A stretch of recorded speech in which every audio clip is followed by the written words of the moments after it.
আজকে আমরা দেখব সুনীল লারিনের বোলিং। সুনীল লারিন আসলে তিনটা ভেরিয়েশন করে থাকে, আমরা সবাই জানি। তিনটা ভেরিয়েশনের প্রথম যে ভেরিয়েশন, যেটা অফ স্পিন করে থাকে, আমরা তো সাধারণত অফ স্পিন করি এই নখ দিয়ে, অর্থাৎ কি আমাদের গ্রিপটে থাকে এরকম, জাস্ট এরকম, অর্থাৎ কি এই ফিঙ্গার দিয়ে ঘোরাই। কিন্তু সুনীল লারিনের ক্ষেত্রে এটা অনেক পার্থক্য। সুনীল লারিন ঘোরাই এই নখ দিয়ে, অর্থাৎ কি মিডিল ফিঙ্গার দিয়ে ঘোরায়। বলটা হয় কি এমন, অর্থাৎ কি গ্রিপটা এমন থাকে, তার গ্রিপটা সাধারণত এমন থাকে, যদি একটু সেদের এরকম থাকে, অর্থাৎ কি সে ঘোরায় এলো এই নখ দিয়ে, এই নখ দিয়ে ঘোরায়।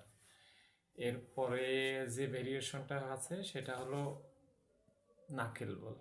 নাকেল বল সাধারণত এমন করে গ্রিপ করে, সাধারণত এই দুইটা ফিঙ্গার, অর্থাৎ কি রিং ফিঙ্গার আর মিডিল ফিঙ্গার দিয়ে ফ্লিক করে, আর এই ফিঙ্গার দিয়ে ধরে রাখে, এই দুটো ফিঙ্গার দিয়ে ধরে রাখে, আর রিং ফিঙ্গার দিয়ে ফ্লিক করে অনেকটা এমন এমন এমন কিরাম বলের মতোই, কিন্তু প্রথম দুইটা ফিঙ্গার, এই প্রথম দুইটা ফিঙ্গার দিয়ে হলো ফ্লিক করে এই।